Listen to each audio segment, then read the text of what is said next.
Okay, good morning, everybody. We have few students today, but no problem. Let's continue our discussion on gravitation and planetary motion. Now, I think you already have learned this concept before in high school. This is a concept of escape speed. Now, what is called the escape speed is a minimum speed that a body should have in order to escape from the gravitational force of a planet forever. So that means if the body is projected with this velocity at the minimum, then the body can escape to infinity without returning. Okay, so this is the requirement. I want to escape from the planets, and I have to project the body at a certain minimal velocity, and that's called the escape velocity. Now that corresponds to what? If we are looking at the minimum speed, then the speed at infinity will be equal to 0. That is the minimum speed required to escape from the gravity. And also at infinity, the total mechanical energy will be 0.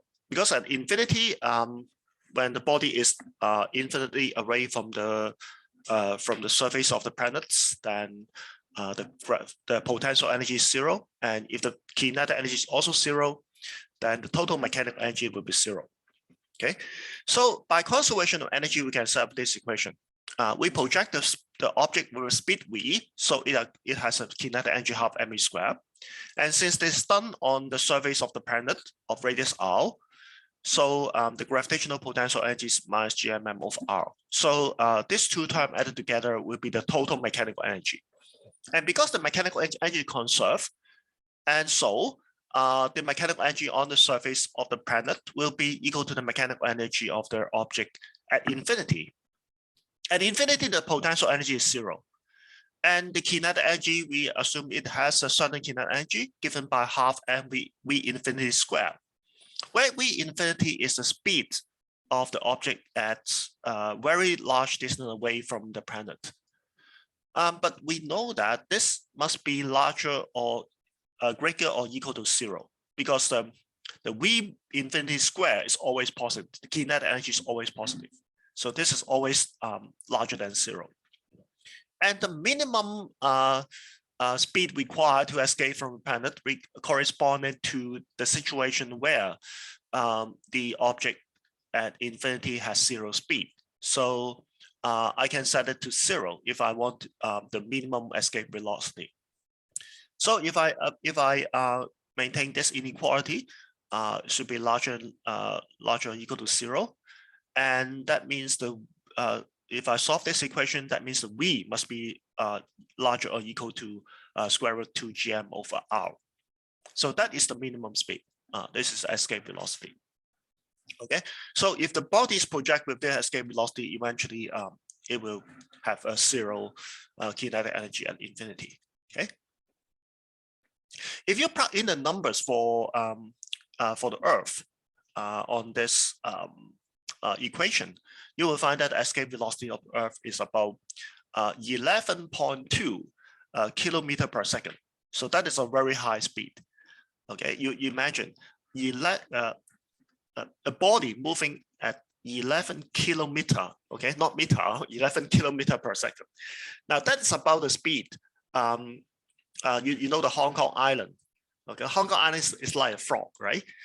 The eastern part of Hong Kong Island and the western part of Hong Kong Island, they're separated by a distance about I think about 15 kilometer.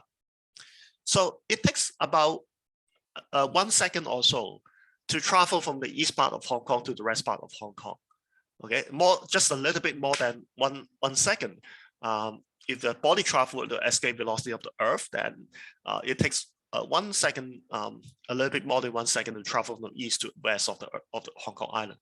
So that is to give you an idea of how fast the speed is.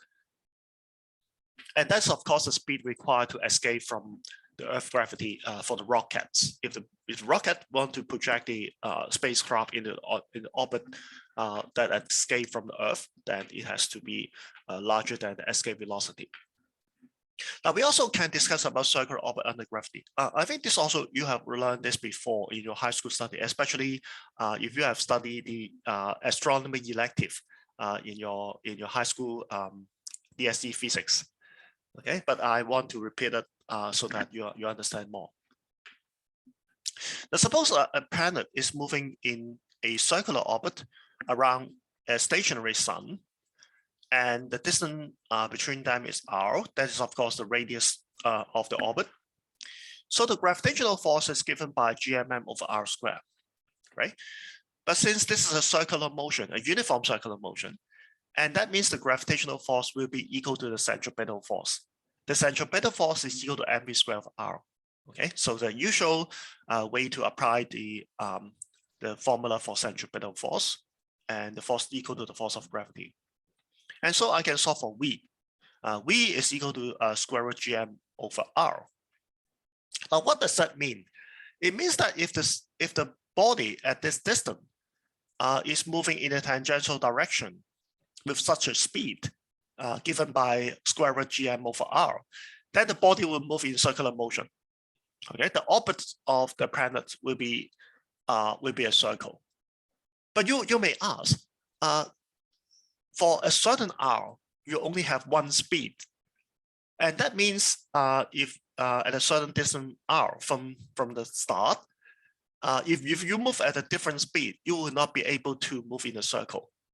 Okay, so what shape of the orbit will result if you do not have this speed? Suppose that the object, the planet here, is moving at a higher speed or the lower speed. What kind of orbit will result? You should ask this question, right? In high school physics, you only learn about the relationship between V and R. But suppose V is not given by this. V is maybe smaller and larger than this. Then what would be the resulting orbit? I told you now, the resulting orbit may be a ellipse. Okay, if the total mechanical energy of the planet is more than 0, if the planet moves in a bounded orbit, we find that the resulting orbit will be an ellipse. Okay, so the circular orbit is only a particular case. There is actually no planets that actually move at that particular speed that goes around in the circular orbit. The planet may be moving in an elliptic orbit that is very close to a circular orbit, but never exactly at the speed of a circular orbit. Okay, so you see in the solar system, many which we call major planets, they are moving in nearly circular orbit, but not perfectly circular orbit. Okay, so to be strictly speaking, the orbit is slightly elliptical. Okay, and we are going to deal with the elliptical orbit later in this lecture. Okay. Now, so the period will then be what? I know the circumference of the circle, that is 2 pi r. If I divide the circumference by the speed, I get the period. The period is the time for the planet to move around the sun in one cycle. Okay. I substitute this V. So it's 2 pi r multiplied by square root alpha gm. And now I got 2 pi square root r cube over gm. Now we can take the square on both sides of this equation. And the result will be t squared equal to 4 pi square over gm r cube.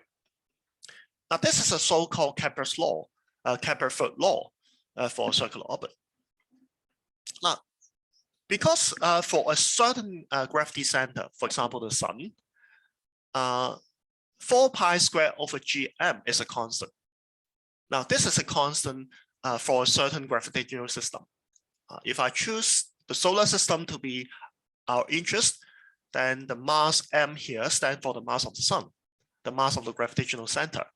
Okay, so 4 pi squared over gm will be the same for all the planets. Okay, because they are moving around the same sun. So 4 pi squared over gm will be a constant for this planet.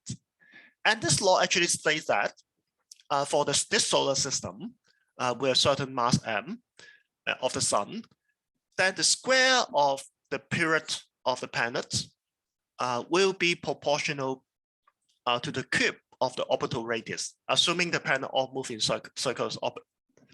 Okay, so there's an interesting proportionality. It's not T directly proportional to R, but T squared proportional to R cube. Okay, now a natural consequence from this law will be a planet moving with a larger orbit, a farther from the sun, has a larger R, so it will have also a longer period. Okay, so that is what we observe in our solar system. The Earth move around the sun in the distance between the Earth and the sun is 1 AU, astronomical unit, and it move around the sun in a period of 1 year. But if you go to, for example, Jupiter, okay, Jupiter distance from the sun is about 5 times the Earth distance from the sun, and the Jupiter period is about 12 years. So the longer the farther the distance from the sun, the longer is the period. Now, a natural length scale and time scale for the solar system will be the Earth year and the Earth sun distance. For the Earth year, we know that it's a period of the Earth's motion around the sun, and that's called year. Okay. For the length scale, we choose the average Earth sun distance, and that's formally called astronomical unit, AU. Okay. With this unit, we can substitute into this equation because we are dealing with the Earth. The Earth has a period of 1 year, so T is equal to 1 year, and the distance from the sun is equal to 1 AU. So we substitute 1 year and 1 AU into the equation, right? So we can solve for GM. And because both sides is 1, the square and the cube are also 1. And so GM will be equal to 4 pi square. Now you may wonder why. Well, GM in SI unit is not such a nice number. It depends on the mass of the sun. How can you say that the GM is 4 pi square? Now I say GM is equal to 4 pi square in this particular unit. If I choose AU to be the unit of distance and year to be the unit for time, then GM will be equal to 4 pi square in this particular unit. And this unit carry a cube of the length scale and a square of the time scale. It is AU cube divided by year square. Okay, so this equation is whole only when you are talking about the solar system with the sun at the center. And if you are talking about using the unit of AU for length and the unit of year for time, then you got this value for GM. Okay. Now, actually, this law was discovered by Johann Kepler. Johann Kepler is a German physicist. Now, actually, Johann Kepler discovered this law from observation data. Tycho Brahe is a Danish astronomer. He spent several decades in observing the planets, but he was unable to formulate a law of the motion of the planets. But later, Johann Kepler did the work. Okay, he used Tycho Brahe's observation data to discover the 3 laws of planetary motion, which we are going to discuss it later in this chapter. And now we have the 3rd law for discuss it first. So this is discovered by Johann Kepler. Kepler discussed this law empirically, based purely on observation data, especially the planet Mars, which moves in a quite elliptical orbit around the sun. But later, Newton formulated the law of gravitation to explain why Kepler's law behaves like this. Kepler's know the law, but he didn't know why. It was not until Newton who discovered universal gravitation can explain the law of the Kepler. Now, if GM is equal to 4 pi square, then equation will become very simple. T squared equal to R cube. But be careful. This law can only be applied to the solar system with the sun as a gravitational center. You cannot apply this law to other system. This is the first thing. The second thing is that this law must be applied with T given in year, Earth year, and R given in AU. Now, if you take a look at the solar system, in the solar system, we have eight major planets. The Pluto is not included. It is not counted as a major planet now. Now, if you include the eighth planet and you calculate the t² for each planet and you calculate r³ for each planet in a unit of AUN year, then you plot a graph of t² versus r. You plot a graph of r³ versus t². Then you should got a straight line. Okay, and that is Kepler's law. Okay.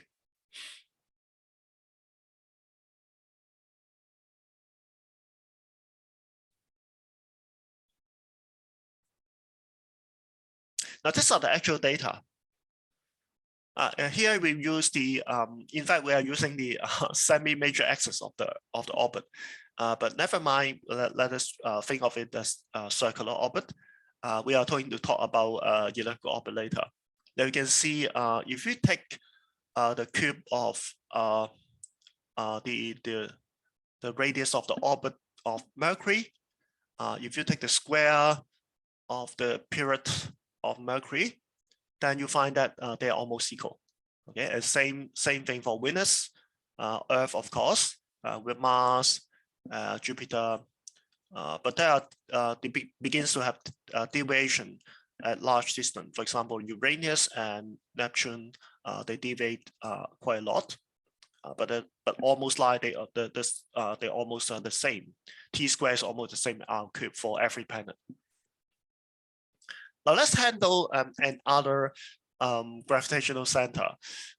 Let us look at Jupiter. Jupiter is the largest planet in the solar system.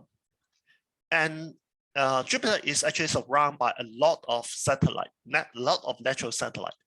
And the largest four of these satellites were discovered by Galileo Galilei some 400 years ago. So these four satellites are the largest satellite that that move around Jupiter. Okay. Now suppose we know the orbital data of the satellite Io. Now Io is the closest satellite to Jupiter. We assume a circular orbit of this radius and of this period. It moves around Jupiter in a very short period of just about 2 days. Okay. We know about Callisto's orbital radius is this value. This is the farthest among the 4 satellites from Jupiter. And so using this data, we can find the mass of Jupiter and also the period of Callisto. Okay. Now we first convert the period of Io into second. Okay, because we use SI unit now. So instead of days, we multiply the days by the number of hours in a days and the number of seconds in an hour. And so we got the period in second.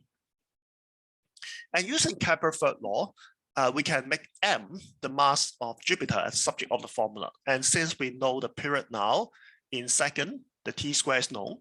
The r is also known because it's given here. Okay, so we can substitute all this value to calculate the mass of Jupiter.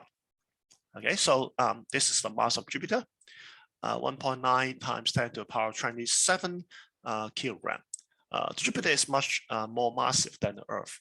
Okay, it's about more than 300 times larger than the Earth in mass. Okay.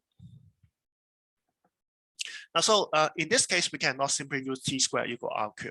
You must plug in the constant because now the m is the mass of Jupiter, but not the mass of Sun. Okay. Now to find the period of Callisto, we simply use the ratio that that t² is proportional to r³ for the same gravitational center.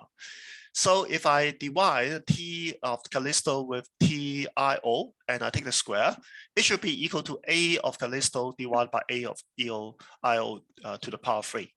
Okay, so they are just proportional to each other. Now, if I do the calculation in this way, I don't have to care about the units. I can simply use the days for the calculation, because you can see both sides of the equation are actually dimensionless. The unit cancel. So whatever unit you use for the period and the radius of the orbit, you still can find the answer. Okay, so a simple substitution of all the data that we have found, so that the period of Callisto is 16.6 days. Okay. So to summary, I can write the Kepler law this way. Okay, I move all the constant to the left-hand side and it's highlighted in red, and then I move all the variable to the right. Okay, you can see that the meaning of the Kepler law is that for the same gravitational center, the Gm over 4 pi squared is a constant. So for the same gravitational center, if I have different orbits, those orbits will have different period, but the ratio of the cube of the radius of the orbital radius divided by the square of the period is always a constant. It's always equal to Gm over 4 pi squared. So that is the meaning of Kepler law. Okay. So the left-hand side in this equation is information about the gravitational center, and on the right-hand side is information about the individual object that move around that gravitational center. Okay. Now we can go a little bit further to find the energy of the object in a circular orbit. Now we go back to the basic equation as before. For circular orbit, the gravitational force is exactly equal to the centripetal force. And because at this time, we are going to find the energy. So instead of solving for V, we solve for mv squared. Because half mv squared is the kinetic energy, right? So I solve for mv squared, and mv squared is just equal to gmm over r. Now the kinetic energy is half mv squared, right? So in terms of the g, the kinetic energy can be written as gmm over 2r. We just divide this equation by 2 to get the kinetic energy. Okay. How about the potential energy? The potential is negative of gmm of r. Okay, and from this equation, it is apparent that if I divide both sides by 2, sorry, if I divide both sides by 2, I will find that the potential energy is actually 2 times the kinetic energy. Okay, you imagine now I divided the both sides by 2, and so this quantity is actually 2 times the kinetic energy, which is equal to 2 times gmm over 2r. Okay, so the minus sign is there. So I have now u equal to minus 2k. Okay, so if I calculate the total mechanical energy, k plus u, okay, I simply add up the u and k here, and so what I got is k plus u is equal to minus gmm over 2r. Okay, because u is equal to minus k, so the sum of k plus u is equal to minus k, and that's minus gmm over 2r. Okay, now you can see the total mechanical energy is negative, and that actually means the planet is moving in a bounded orbit. It cannot escape from the sun, right? Now we call the fact that for a open orbit, if the planet actually, if the object actually move away from the gravity force, escape forever, the energy as infinity must be at least equal to 0. Okay, that is the minimum energy required to escape from a gravitational center. The minimum mechanical energy should be 0. Okay, if you have a total mechanical energy to be larger than 0, then of course you can escape, right? But for a system with a total mechanical energy less than 0, the object will move in a bounded orbit. Okay, and in this case now the object moves in a circular orbit, and it takes on this value of the mechanical energy. Okay. So if I'm talking about circular orbit, Then the equation say, if I move in a smaller orbit, then I have a larger magnitude of this value, right? If I take the absolute magnitude, then if I have a smaller orbit, then GMM over 2R will be larger. And that means if you have a negative sign, it's a small negative. A more negative value means it's a lower value. Okay, so the energy actually decreases with the radius of the orbit. If I go to a smaller orbit, then the total energy of the object will decrease. Now that's actually happened for the artificial satellite. So imagine you have an artificial satellite moving around the Earth in a circle orbit. Due to some reason, maybe the frictional force or the air resistance of the Earth atmosphere, the total mechanical energy of the satellite may decrease. And when it has decrease in the mechanical energy, the orbital radius will also decrease, meaning that it will move in a smaller orbit. It will move to a smaller orbit around the Earth.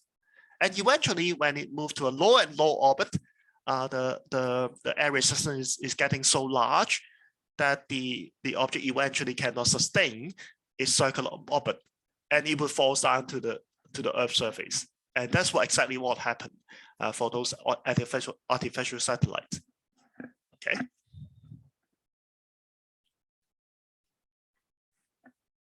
I would like to let you know why Newton could discover the law of gravity. You all know that Newton is nearly the most famous physicist in all ages, right?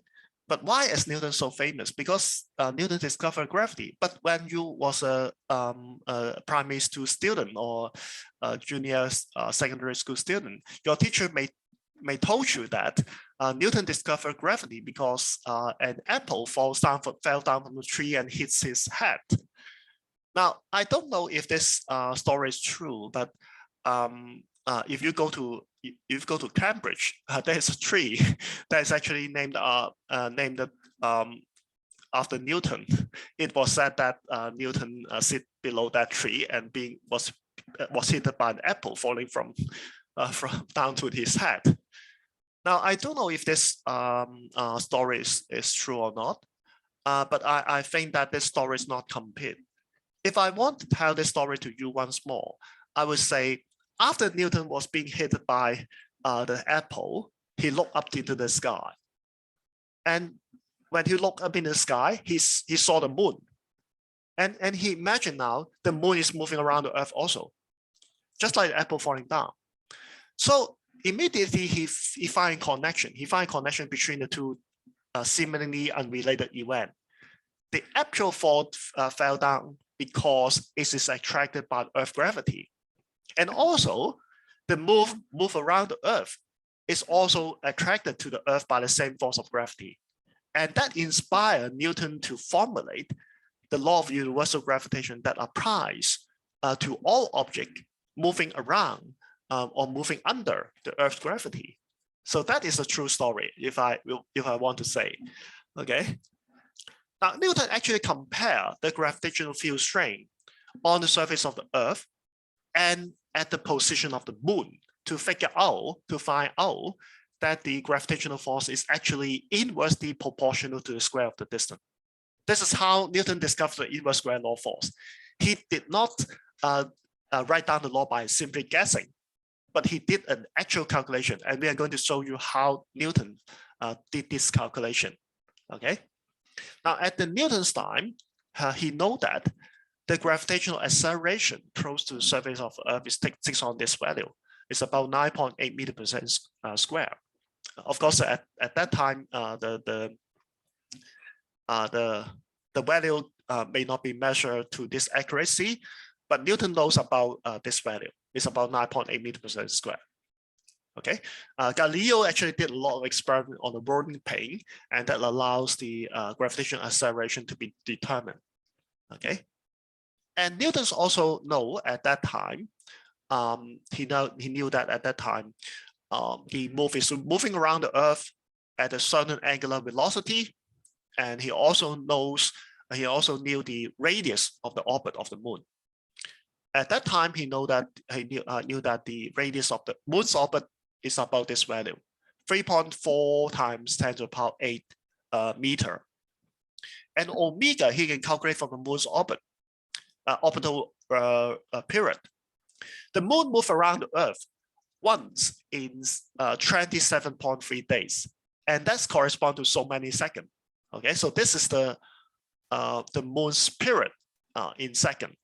So 2 pi divided by the period will give you the angular velocity omega. Okay, so this is omega squared. Now this is the gravitational field strength. It is also the acceleration due to gravity on the moon at the position of the moon. Okay, so after substituting all this numerical value, I find this value, 2.7 10 to the power minus 3 meter per second squared.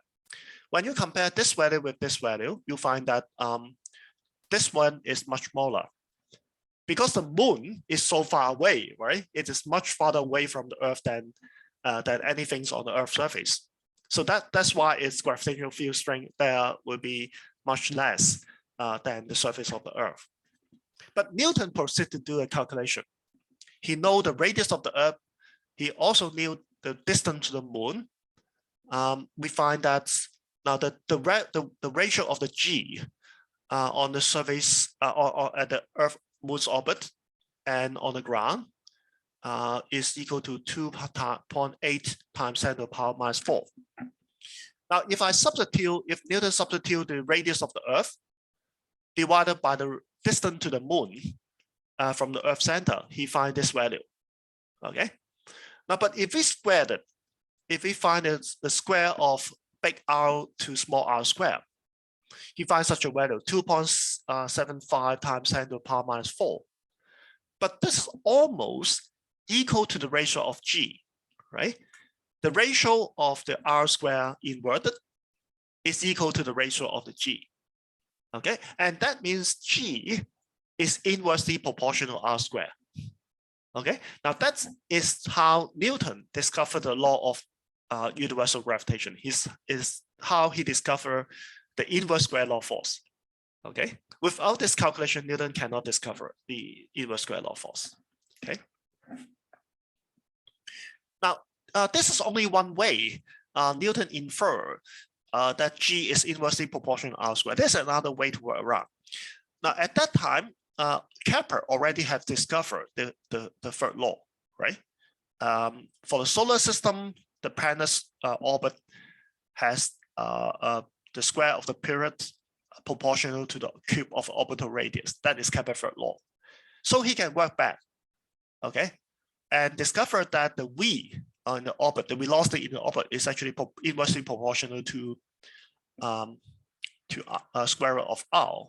And eventually he can go back and discover the force between the two, between the sun and the planet is 1 over R squared. That's another way to go. Now, how do we do that? We just invert the direction, reverse the direction that we have formulated. We start from this. Okay. Now the constant it doesn't matter. We simply start with t squared proportion R cube, and we go back like this. If t squared is proportional to R cube, I can find the velocity. The velocity will be inversely proportional to R. And if the velocity is inversely proportional to R, then mv squared for R will be inversely proportional to 1 for R squared. That is how Newton discovered the inverse square law of force. That's another way for Newton to discover that law. Okay.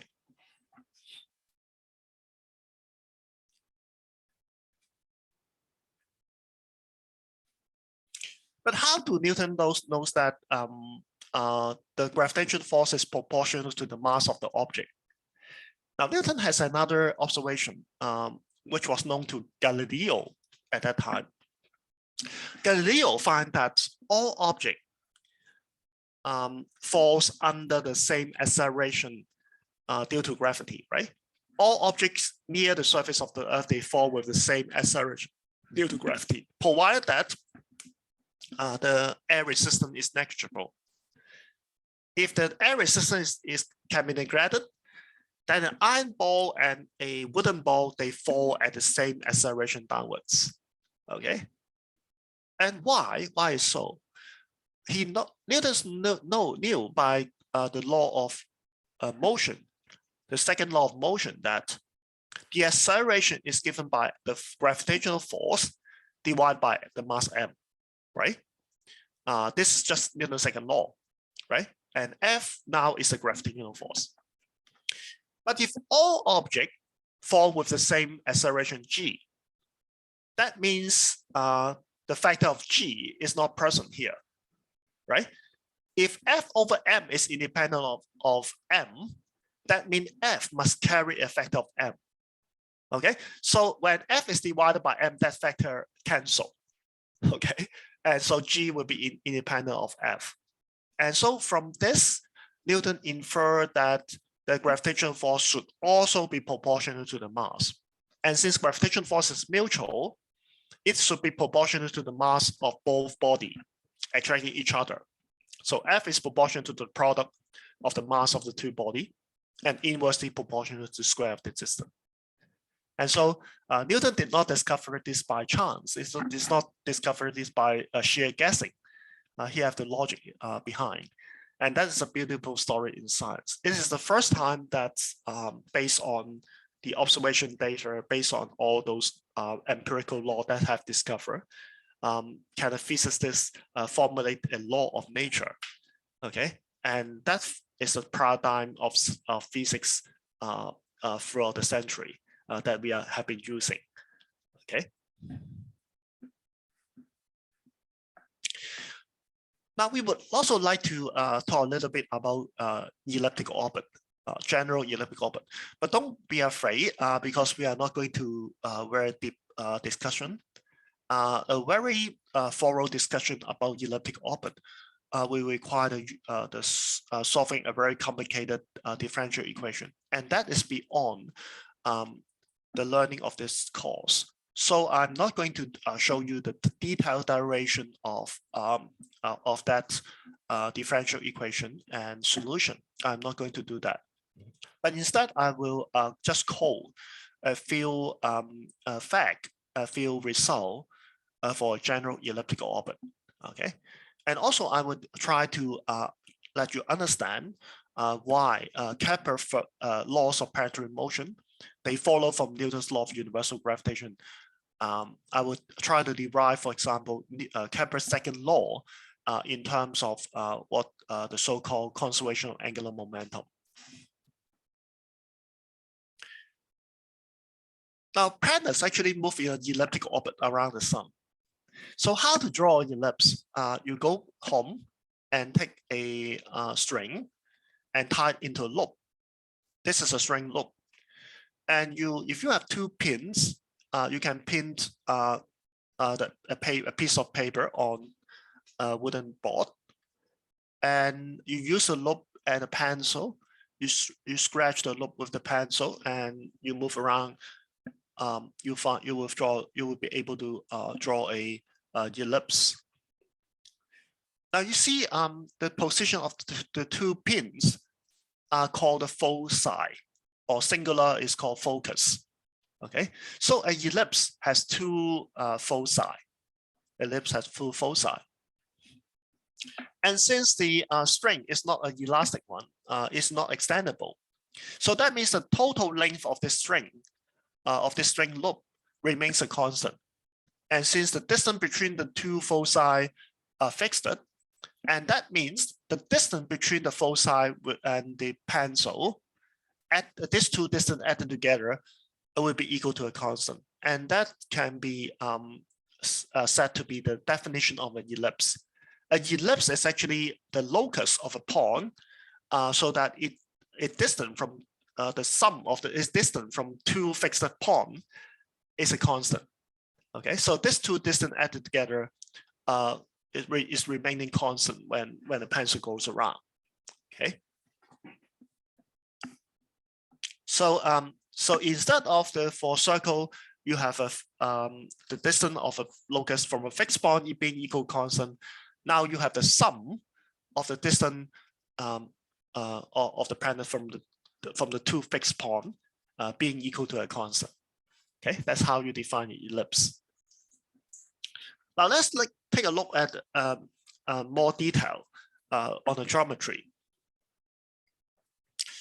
And the ellipse has a longer side. The longer side is called major axis, and it has a shorter side. The shorter side is called a minor axis. Now we usually call we usually denote half of the major axis or the semi-major axis as A. So the total length of the major axis is 2A. Okay, so A is half of the length of the major axis, which we call semi-major axis. And similarly, we have 2B as the total length of the minor axis. The minor axis is a shorter axis. And so B is called the semi-minor axis. It is half the length of the minor axis. Okay. So we have two lengths now. The first length is a semi-major axis, which is called A, which is this distance, and the distance B, which is called the semi-minor axis. Okay. Now here we have we can define another quantity called eccentricity. Okay, and for simplicity, I define eccentricity as by this equation. Is equal to the square root of 1 minus b squared over a squared. Now you immediately can see that because b is more than a. Now b is equal to a for a perfect circle, right? So that means for ellipse, b is always more than a, because b is a short axis and a is a long axis, right? And so 1 minus a quantity, which is b squared over a squared, smaller than 1, must be smaller than 1, right? And if you take the square root, it should be also smaller than 1. And so epsilon, the eccentricity, is a quantity that is between 1 and 0. Okay. Now, of course, if epsilon is 0, that means b and a are equal. So b over a is 1. 1 minus 1 is 0, right? And that corresponds exactly to a circle. Okay, so that means a circle. And if the epsilon is getting close to 1, that means the b is much more than a. And that means you have a very elongated ellipse. The minor axis is very small, but the major axis is very long. So you have a long and narrow ellipse. You have very elongated ellipse. Okay, so that is the meaning of this eccentricity. So you can see from the value of the eccentricity whether this is close to a circle or is a very elongated thing. Okay. Now the distance of the focus from the center, I can show you that is equal to a epsilon. Now, how can I derive this?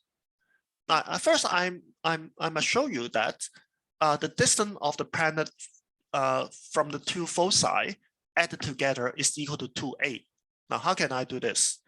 I better share a screen first. I better use my drawing now.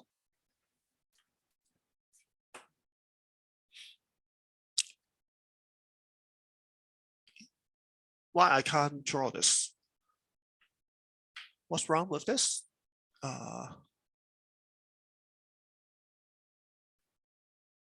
Sorry, I have to. I share a screen. I share the wrong screen. Sorry, I should share the whiteboard. Okay. Now this is an ellipse. All right. This is an ellipse. So these are the two foci, and these are the two distance. I draw it not very well. I hope you understand. This distance and this distance add together is constant, right? Now suppose I'm talking about this point. This point lie along the major axis. Now my parent is here, right? So draw it again. What are the distance? What are these two distance? These are the focus. So if I'm here, then this distance is the distance from the first focus, and this distance is the distance from the second focus, right? Now, so these two distances added together will remain a constant, right? That is the definition of an ellipse. But if you consider here, this is the major axis, and the major axis is 2a, where a is the semi-major axis, right? That is the definition of a, right? Now, if you move this distance to the other side, okay, because the ellipse is symmetrical about the middle point, so you can move this distance to this side, and the two distances added together will be equal to 2a. So that means for an ellipse, the sum of the distance from the two focus, the full foci, is equal to 2a. Can you see that? Now let's consider this point. Let's now consider our planets at this position. What is this? This is a point on the minor axis, right? Now, these are the two focus. And they now, due to symmetry, they are now at equal distance from this point, right? Because the ellipse is symmetrical, right? So these two distances are equal. And by this argument, I know that the sum of these two distances is equal to 2a, right? So each of this length, each of the distance is equal to a. Can you see that? And also I know that the semi-minor axis here is equal to b, right? So what is the distance here? What is the distance between, I call it L maybe, between the focus and the center of the ellipse? What is L? I can simply find it by Pythagoras theorem, right?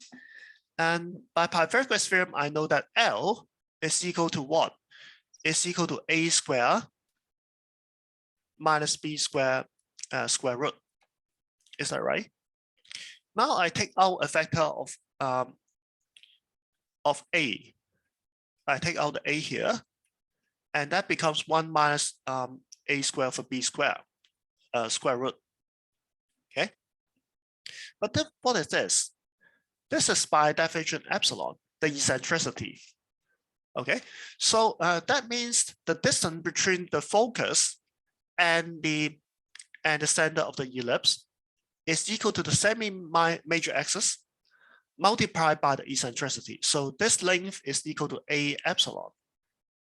Okay, can you see that? Okay. Now, so this is an important result. The distance from the focus from the center of the ellipse is equal to the semi-major axis multiplied by the eccentricity. Okay, and you should always remember that the sum of the distance of the two foci is always equal to the major axis of the ellipse.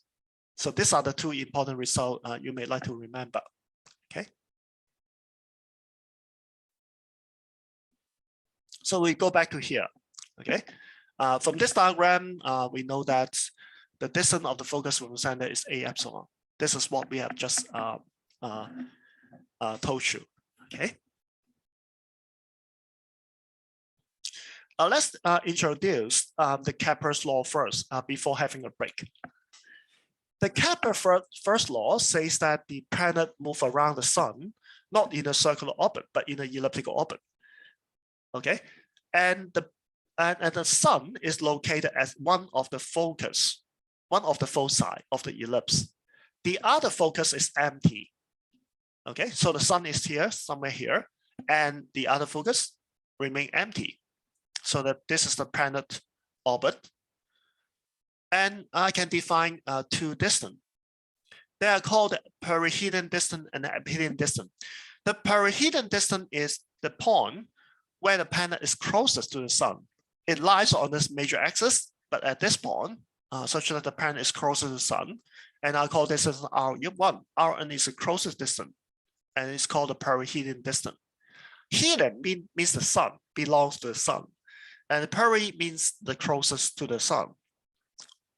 And I can also define another distance, R2. It is the farthest distance from the sun. So the planet is here, it is farthest from the sun, and the distance R2, the apparent distance. Now you can easily see from this diagram that R1 plus R2 is equal to 2a.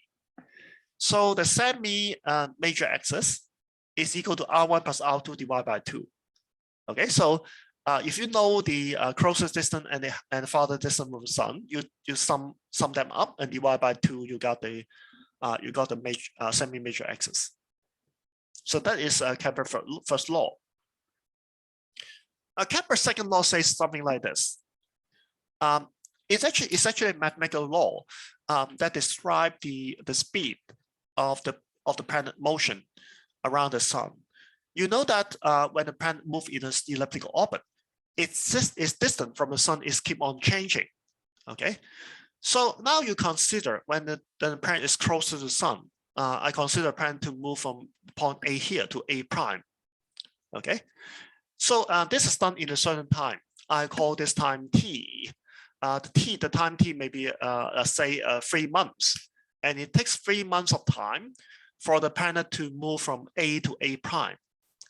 So now I imagine there's an imaginary line joining the sun and the planets. I imagine now there's a line joining this planet and the sun, and during the motion of the planet around the sun, that imaginary line swept out an area, and the area swept out by that imaginary line during the 3 months of time is the area A, which is in purple here. Now, so I take another a period of 3 months, but now the planet is much farther away from the sun. And it's moving slower. And so when the period moves from B to B prime in the same period of time, say 3 months, it moves a smaller distance because it's moving much slower.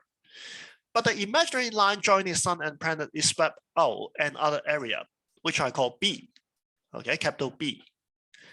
And Kepler's third law simply say, if the area A and the area B are swept out in the same period of time, then the area A and the area B, they are equal.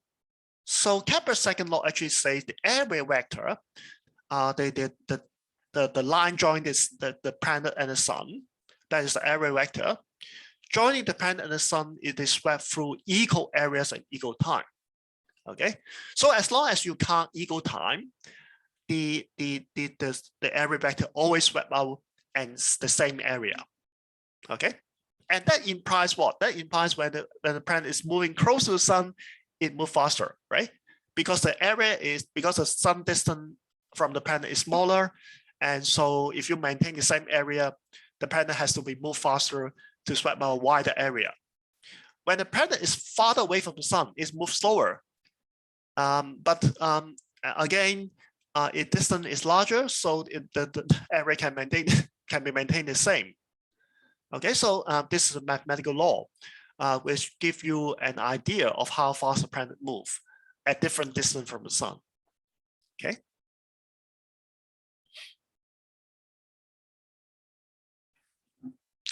I think I should take a break here before proving the second Kepler's second law. I should give you a break. So let's have a break here. All right, let's continue with our discussion. Now I'm going to show you that the second law, the so-called second law of Kepler for the elliptical orbit, is actually not a new law of nature. It can be derived from the conservation of angular momentum. Now, the first law can also be derived from Newton's equation, but I will not show you the details because that involves quite a lot of calculation. But for the second law, I think I can show you its relationship with conservation of angular momentum very easily. Okay. Now, when the sun attracts the planets with a gravitational force, the gravitational force actually is in the direction of the line that joining the two objects together. So the gravitational force is along the line of that joins the planet to the sun. Okay, and This kind of force is called a central force. A central force means a force direction is along the direction that joins the two bodies together. Okay.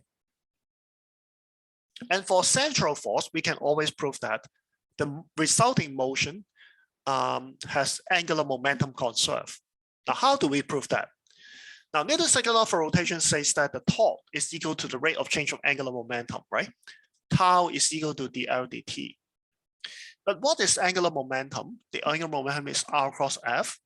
And if you like, you can take the magnitude. The magnitude is r multiplied by f, the magnitude of the two vectors, multiply the sine, the angle between them. But now the force and the radius vector r, they are in opposite direction. So the angle between them is 180 degrees or pi. Okay, and sine pi or 180 degrees, sine 180 degrees is 0. And that means the torque is 0. Okay, whenever a force acts along the radial direction or anti-parallel to the radial direction, the torque due to that force is 0. So that means the total angular momentum is conserved. The L dt is 0, the rate of change is 0, and so L will be a conserved quantity. Okay, now we haven't applied the law of universal gravitation yet. We simply assume the force direction is along the line joining the two objects together. So this conservation of angular momentum is true for the central force field. Okay, for any central force field, for gravity, for other force field like Coulomb's law, this is going to hold. The conservation of angular momentum is going to hold. Now we are going to prove that the rate at which the area is being swept out by the area by the radial vector is actually proportional to angular momentum. Now, how do we prove that? Now, assume a planet to be here at a certain moment. Okay, so the position vector of the planet relative to the sun is given by this vector r. Okay. Now let's take a very small time interval delta t, and I assume that at this instant, the direction of the planet's velocity is the blue line. Okay, so the planet is moving along the blue line now, and in the small time interval delta t, it moves a distance v delta t. Okay, so this is the distance moved by the planet in the time delta t. Now imagine the r vector also change, right? It's changed from here to there. So the r vector is swept out an area, and the area swept out is just a yellow area. Okay, and I call this yellow area delta A. It is the area swept out by the radius vector in the time interval delta t. And so we are going to find that area. But that's not difficult because this is a triangle, so we can apply the formula for the area of a triangle to find out its area. Okay. Now for a triangle, the area is equal to half of the base multiplied by the height, right? The base of the triangle is of course r, but the height of the triangle is this distance. Okay. Now this is a little bit tricky. I have to use this angle now. This angle theta is the angle between the radius vector and the velocity. The planet is moving in this direction, and the radial vector that points from the sun to the planet is along this direction. So the angle between them at this instant is theta. Okay. And if I know that the blue length here is v delta t, and this is a right angle triangle, the height of the triangle, of the yellow triangle, is v delta t multiplied by sine theta, because I make use of this right angle triangle here with this the right angle here. So the hypotenuse v delta t multiplied by the angle sine theta, the sine of this angle, is equal to the height. And this is exactly the height of the yellow triangle. Okay. So the area of the yellow triangle is half of the base, half of r, multiplied by v delta t sine theta. And that's the height of the triangle.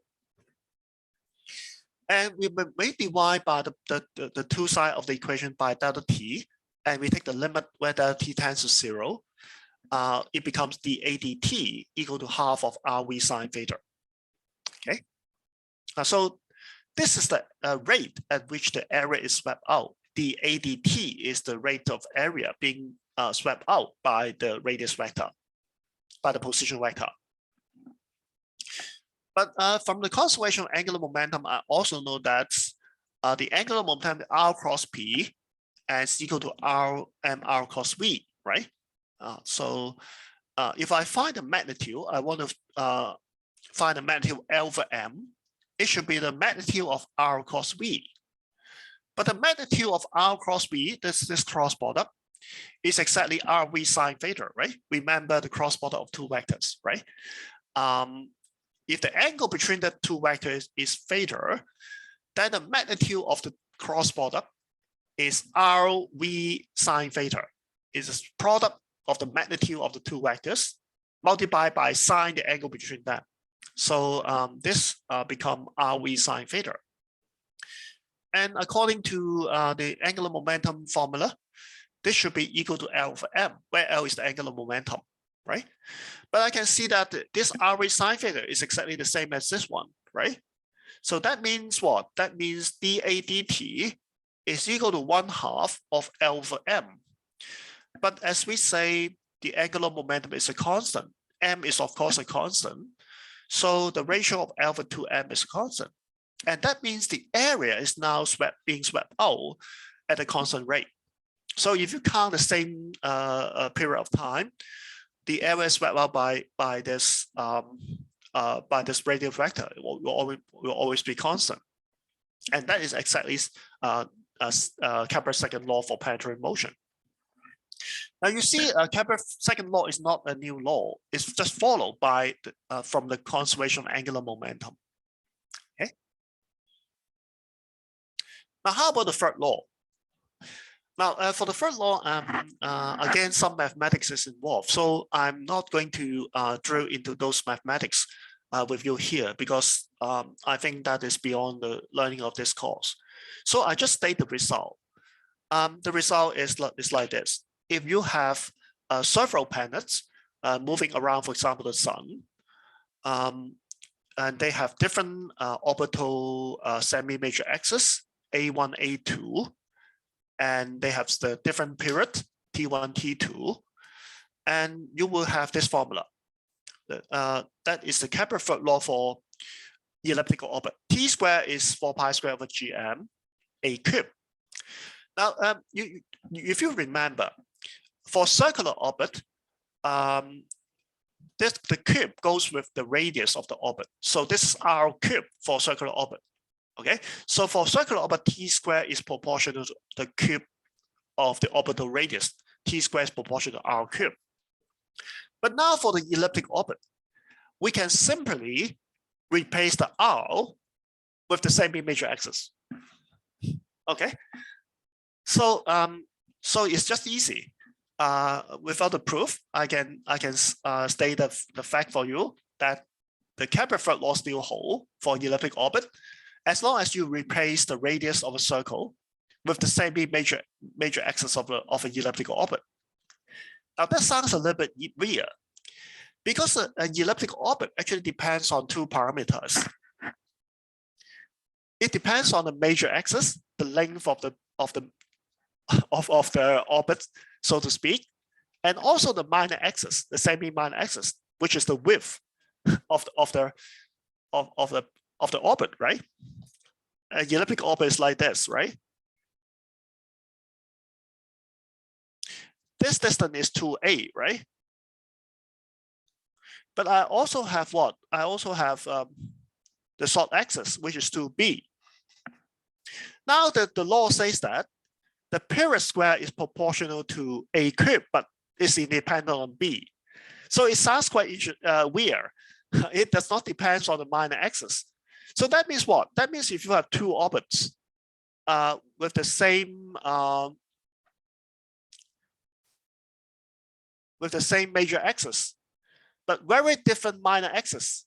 Like for example, one of the orbit is a very narrow, so it has a very small minor axis. But as long as if they have the same major axis of 2A, these two orbits will have the same period. Now that sounds a little bit weird, but it requires some mathematics to prove it, which I'm not going to show you here. You will find that this is in fact true. Okay, and in this course, I would only have a few applications of this law, so I'm not going to teach you about the very detail of the derivation. How about energy? Well, the energy is just like a circle orbit. Okay, but very important thing is that you replace for circular orbit, the energy, the mechanical energy is minus GMM over 2R, where R is again the radius of the orbit. But for elliptic orbit, we simply replace the R with A, the semi-major axis. Okay, now so this is the total energy, and the total energy of course remain constant since mechanical energy is conserved for orbital motion. For gravitational force motion, the total energy, mechanical energy is conserved. Now, but please be reminded that although the gravitational energy is constant, the kinetic energy and the potential energy is always changing with time, right? Now, why? You look at this. You look at this equation. You can imagine now when the planet is moving around the sun, it has a certain kinetic energy given by half mv squared, and then certain gravitational potential energy given by mass gm over r. The sum of these two terms, the sum of the kinetic and the potential energy, is of course equal to the total energy E, which is a constant. And this constant, the equation now tells you, is equal to gm over 2a. Okay, and that is fixed for the elliptical orbit. Now this is constant, but not the left-hand side. Each of the term on the left-hand side, they are changing with time. Now for an elliptic orbit, the distance between the sun and the planet is also of course changing. So R is changing. When R is changing, the potential energy is changing, right? So the PE is again not constant. And accordingly, if the potential energy is added to the kinetic energy, it becomes a constant. The velocity must also be changing. So this is also changing. And it just happened that when the two quantities add together, it becomes a constant. So along the elliptical orbit, both the kinetic energy and the potential energy, they are changing with time. It just happened that when they add up together, it becomes a constant. Okay, so it's just like the conservation energy you learn in high school. The potential energy and the kinetic energy, they are both changing, but the sum of the two remains a constant. Okay, now it applies to an elliptic orbit. Now this is a very simple example of transferring a spacecraft from the Earth to the planet Mars. Now, after the spacecraft have escaped from the Earth's gravity, it's allowed to move under the sun's gravity alone. Okay, because when it is very far away from the Earth gravity is negligible compared with the sun. So essentially, the spacecraft is moving along the around in the sun's under the sun's gravity, and it moves just like a planet. It moves in an elliptical orbit, and the so-called Hoffman transfer orbit. The orbit, we assume a circular orbit for the Earth and the planet Mars. So if I want to transfer the spacecraft from Earth to Mars, I will go in this orbit. This is an elliptic orbit shown in the dotted line. The nearest point from the sun is the radius of the Earth orbit. And the farthest point from the sun is the radius of the Mars orbit. Okay, so if we take advantage of this orbit, of this elliptical orbit, then the perihelion distance is at the Earth, and when it's transferred to Mars, the aphelion distance will be the position of Mars somewhere here. Okay, so the transfer will go from here to here in half of an ellipse. Okay, now how do we calculate the period of this elliptical orbit? Okay, now I know that the radius of the Earth orbit is 1 AU and the radius of the Mars orbit is 1.45 AU. So the major axis of the elliptical orbit of the spacecraft will be A1 plus A2, right? If I do form a sum of the two distance, I will get the major axis. The major axis divided by 2 is the semi-major axis. But for a solar system, I know that T squared is proportional to A cubed, right? That is Kepler third law. Okay.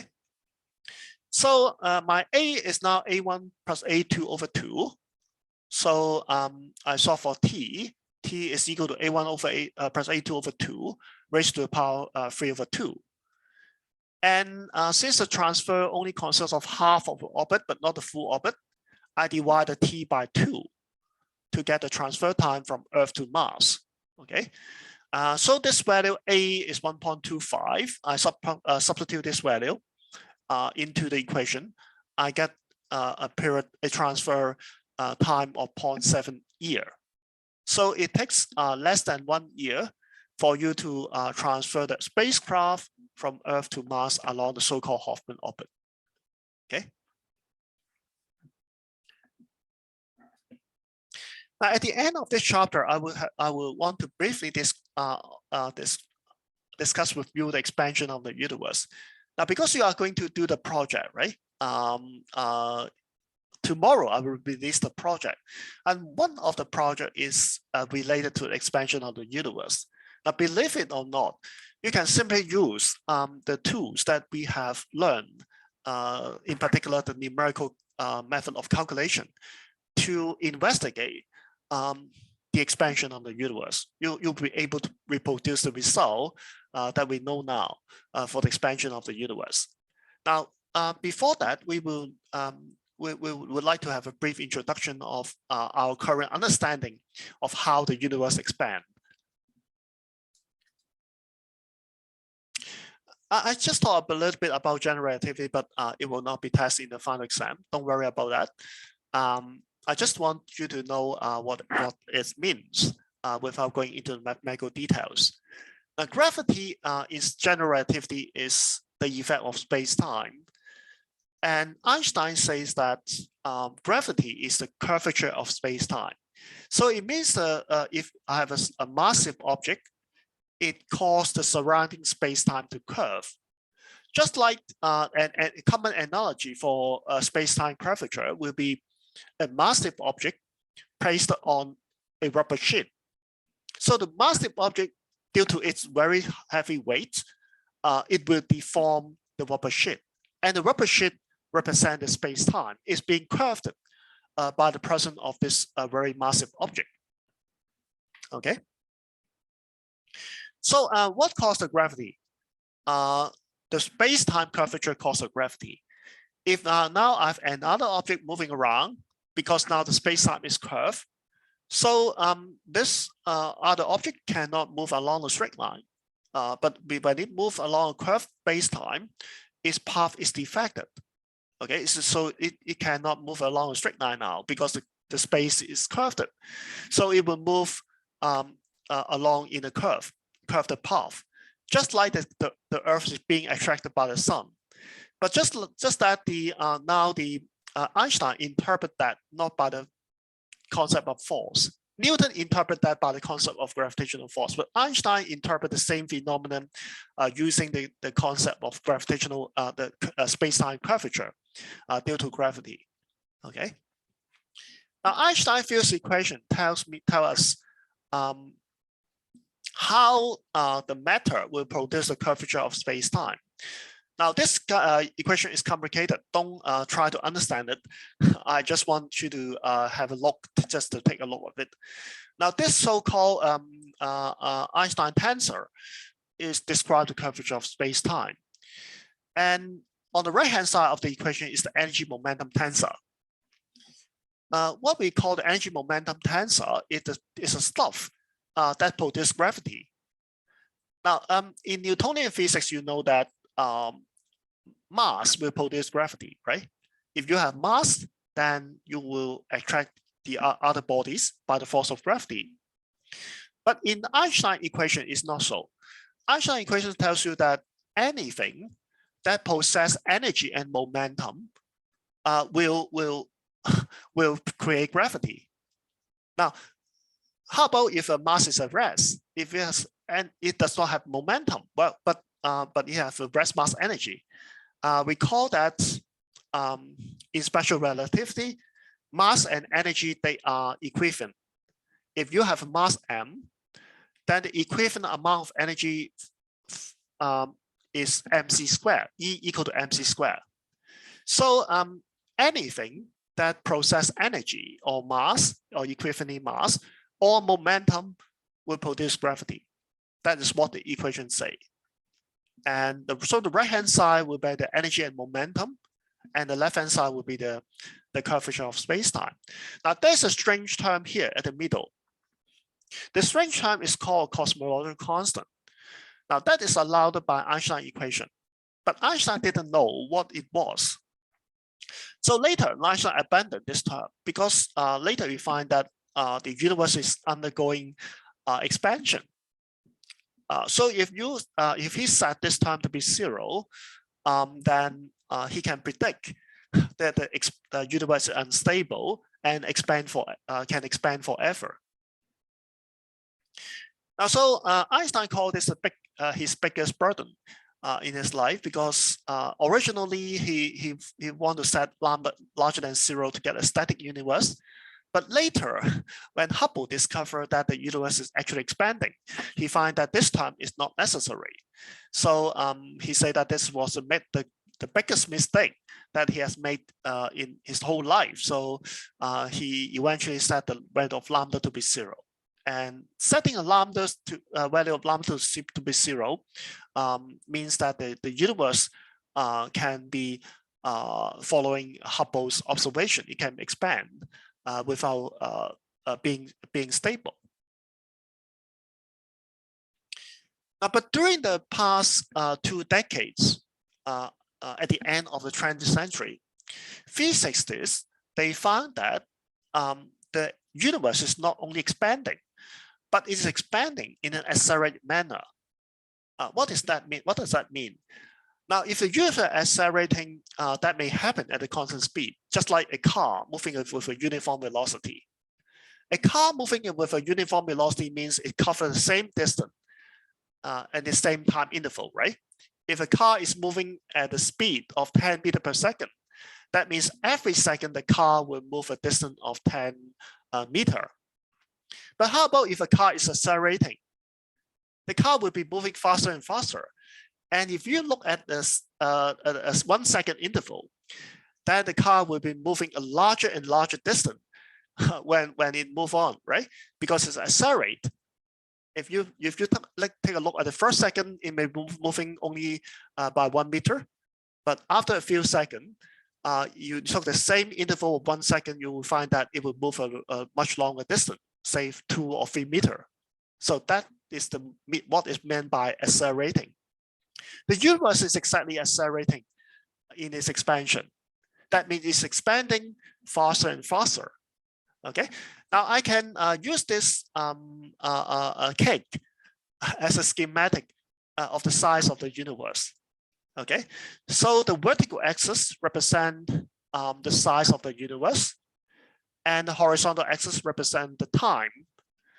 If the size of the universe is increasing linearly with time, then the expansion rate is uniform. But now it's not so. Now people find that the universe is actually undergoing accelerated expansion, which means that it's a curve that curved upwards like this. Okay, so it's expanding faster and faster, and that had happened in the past 6.5 billion years. Okay. Sorry, 7 billion years. But the universe exists for about 13.8 billion years.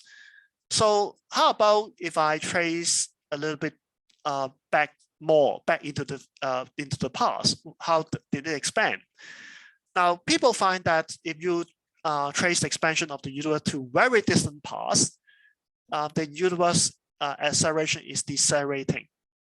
Okay, so in the first 6.5 billion years, the acceleration, the rate of expansion of the universe is decelerating.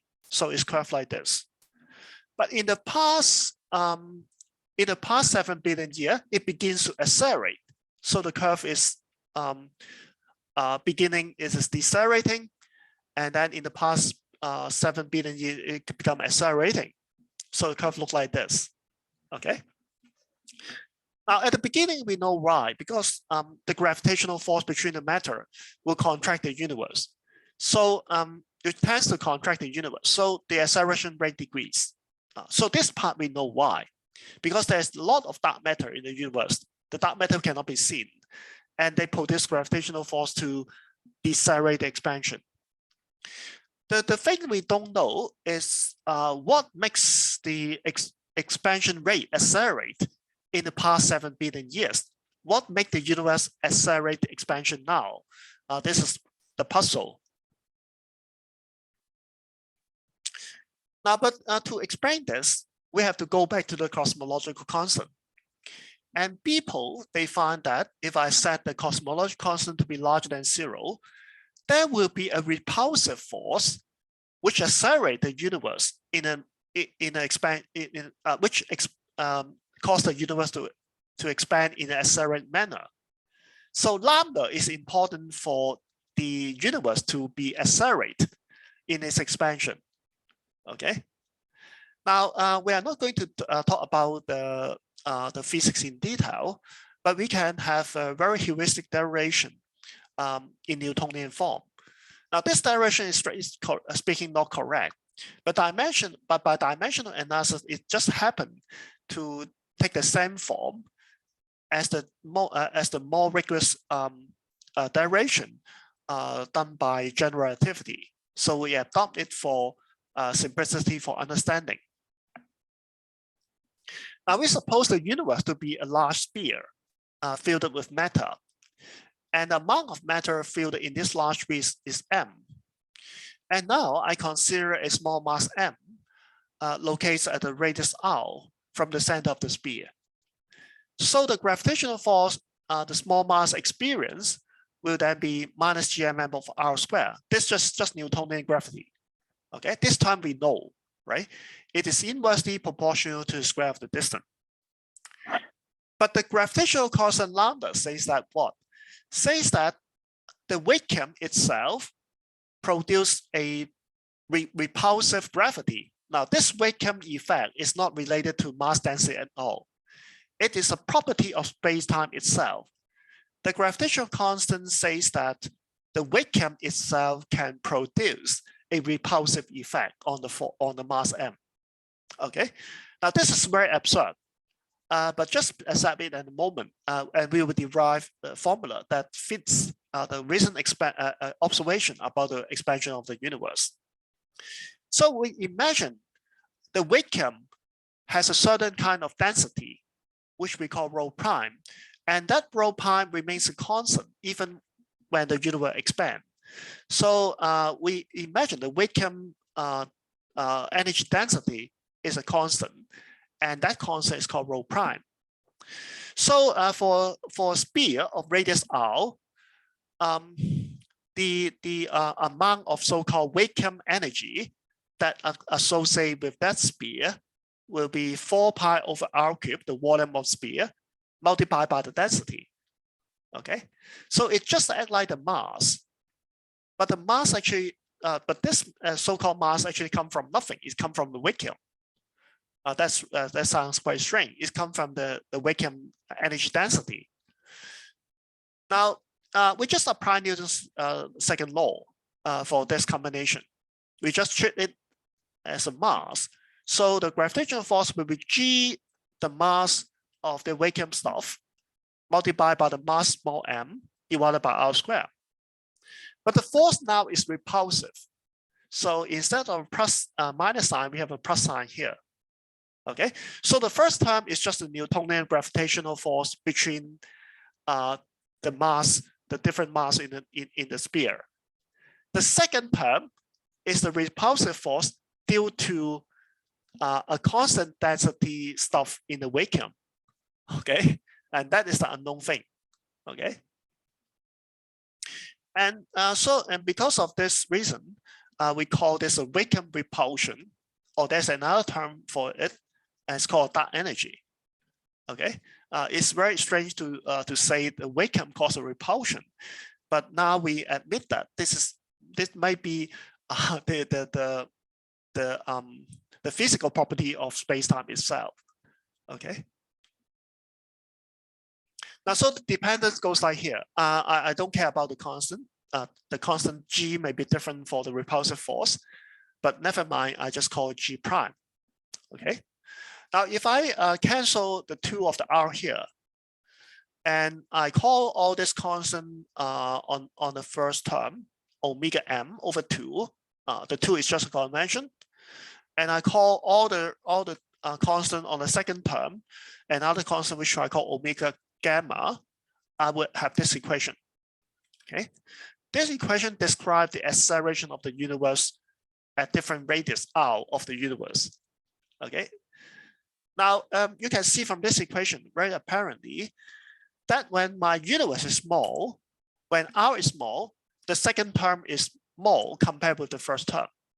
Okay, the first term will dominate because it's going 1 over r squared. So when r is small, the first term gets dominate, and that is exactly what we see for the initial deceleration of the universe. Okay, the deceleration is caused by the force of gravity between the mass, different mass in the universe. Okay, so that contributes the initial contraction or initial deceleration of the expansion rate. But when r is large, consider when the universe has expanded a lot. When r is sufficiently large, then you can see 1 over r squared will be small, and the second term will dominate over. And the second term produces a repulsive force that accelerates the expansion. And this is exactly what we observe now.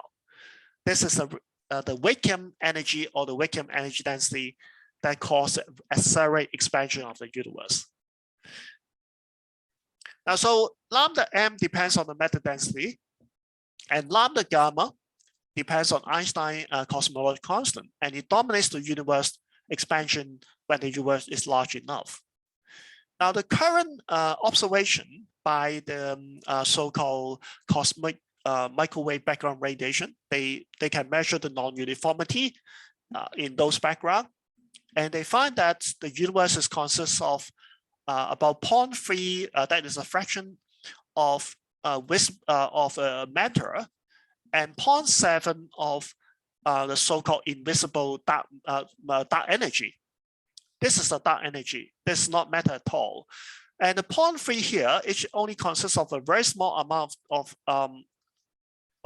visible matter.